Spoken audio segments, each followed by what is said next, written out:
Cześć! Jesteście na kanale Polska oczami Białorusinki. Mam na imię Maria. W ciągu prawie 3 lat mieszkania w Polsce moja rodzina niestety wielokrotnie musiała skorzystać z zabiegów chirurgicznych. W tym filmie chcę podzielić się z Wami swoimi przemyśleniami, doświadczeniem na ten temat, co mnie zaskoczyło, co mnie podobało, co zdenerwowało itd. Dodam, że jeżeli jesteście na moim kanale po raz pierwszy, jestem z pierwszego wykształcenia lekarką, więc moje obserwacje były nie tylko ze strony pacjenta, ale także ze strony lekarza. Zanim zacznę, zapraszam uprzejmie do subskrybowania mojego kanału. Bardzo potrzebuję Waszego wsparcia i wszelkiej aktywności na kanale. Lecimy!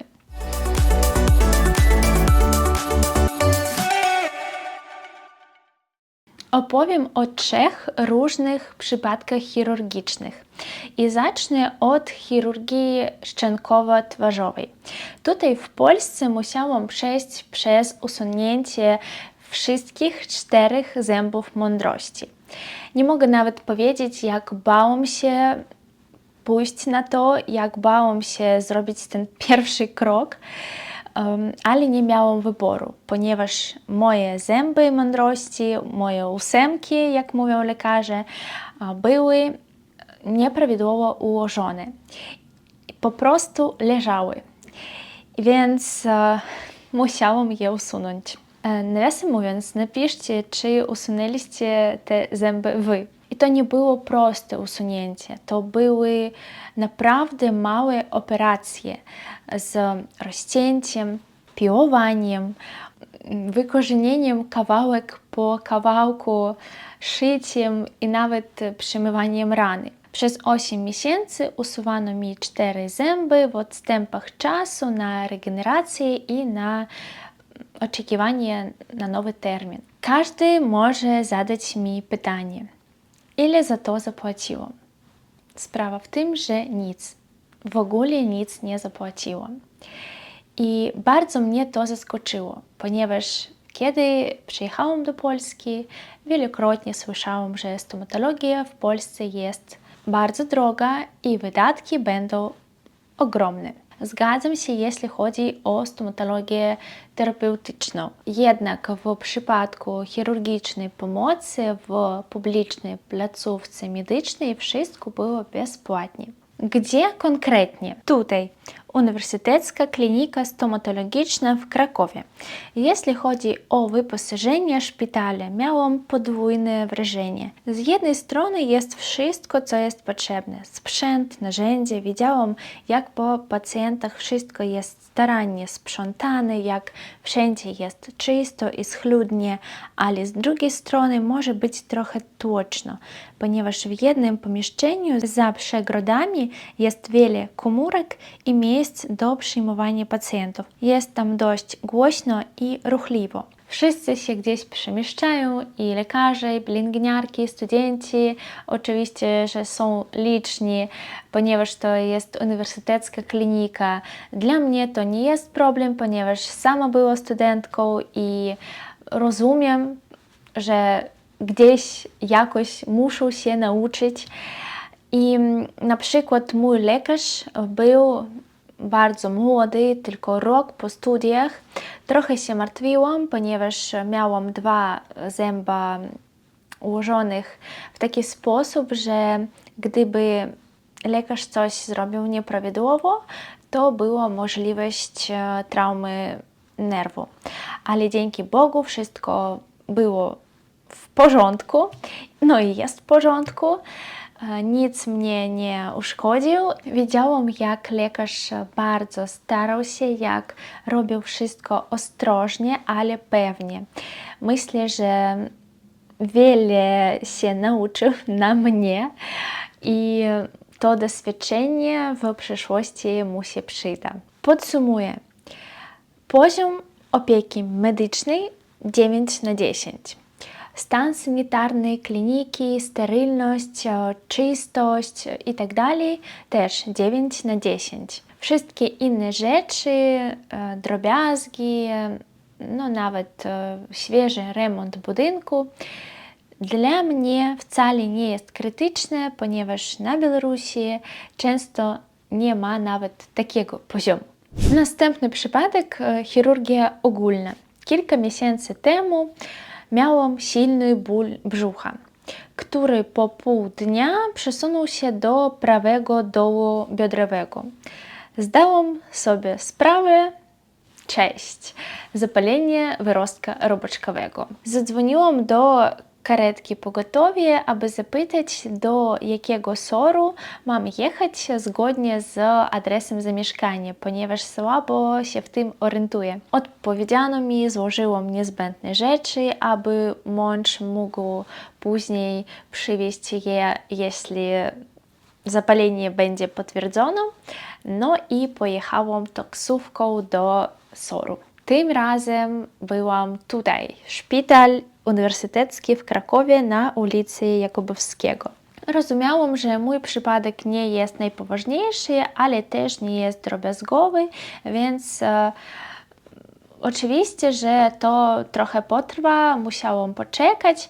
No i w rezultacie od przybycia do SOR-u do operacji minęło około 9 godzin. Czy to długo, czy nie, nie mogę interpretować. Dla mnie oczywiście czas był powolny, dobrze, że dostałam kroplówkę i ból ucichł, a dla lekarzy, którzy mieli dużo pacjentów, obciążenie pracą było niewiarygodnie wysokie i czas biegł oczywiście dla nich inaczej, bardzo szybko. Był moment, w którym zapomniano mnie na korytarzu, nie wiedziałam, co mam robić, czekać, czy iść kogoś szukać. Potem mnie przeprosili. No znowu, ponieważ często stawię się na miejsce lekarzy, mnie to nie obraziło. Wrażenia z tego szpitala były dla mnie niesamowite. Bardzo ładne, przestronne, jasne pokoje, wspaniałe łóżka z pilotami, duże i wygodne łazienki, a nawet następnego ranka przyniesiono mi śniadanie jak w restauracji. Tutaj archiwalne wideo, tak powiem.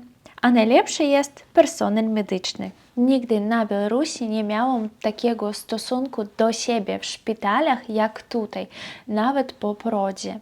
Nazywano mnie króliczkiem, kotkiem, kochaną, dzieckiem, podawano mi rękę, pomagano mi wstawać, ciągle pytano mi, czy potrzebuję leków przeciwbólowych. Bardzo delikatnie zmieniano mi opatrunek, bez pośpiechu, bez odrzucenia, że jestem przybyszem itd.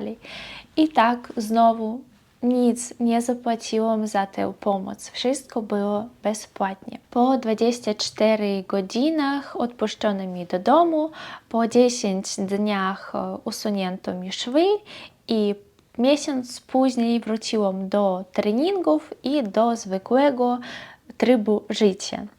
Operacja była laparoskopowa, mało traumatyczna, więc nie mam na brzuchu dużej blizny, tylko 2 małe nacięcia. Ostatnia sytuacja, o której opowiem, być może trochę komiczna i niewiarygodna, ale z dziećmi tak się zdarza.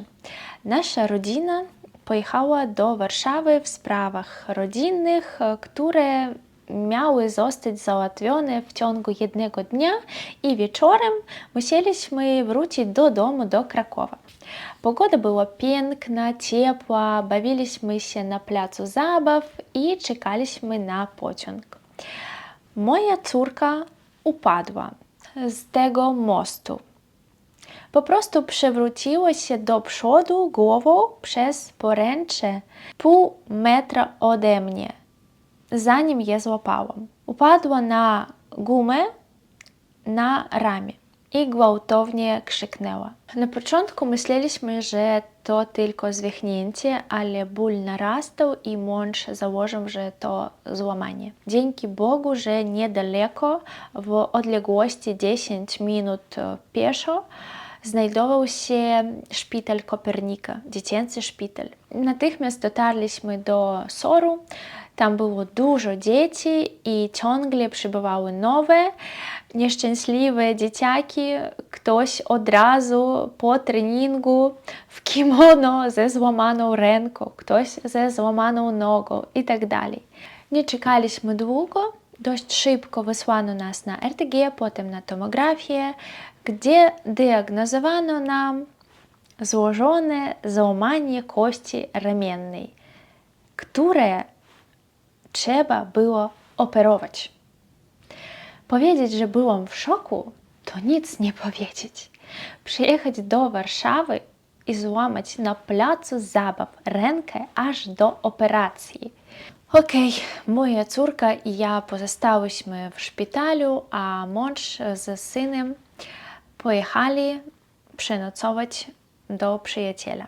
Dzięki bardzo Wąsatemu, że dzisiaj w Warszawie i w ogóle w Polsce mieszka dużo Białorusinów. Prawie wszyscy nasi przyjaciele przeprowadzili się do Polski.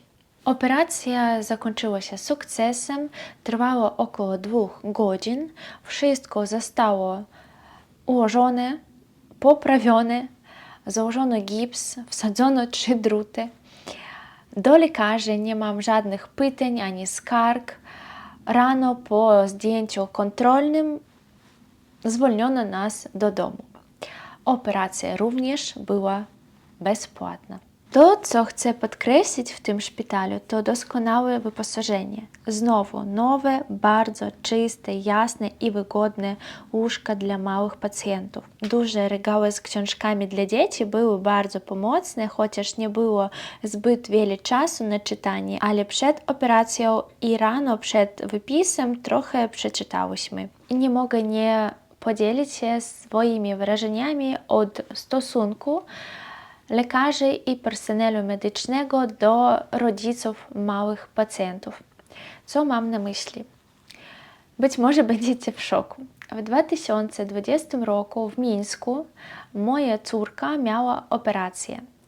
Też jak ja, usunięcie wyrostka robaczkowego. W tamtym okresie ona miała 3 lata, a ja byłam w ciąży w 8 miesiącu, więc brzuch był dość widoczny. Natomiast spałam z córką przez 10 dni na jednym łóżku, które ani w jaki sposób nie jest zbliżone do tego, co było w Warszawie. To było zwykłe łóżko jednoosobowe.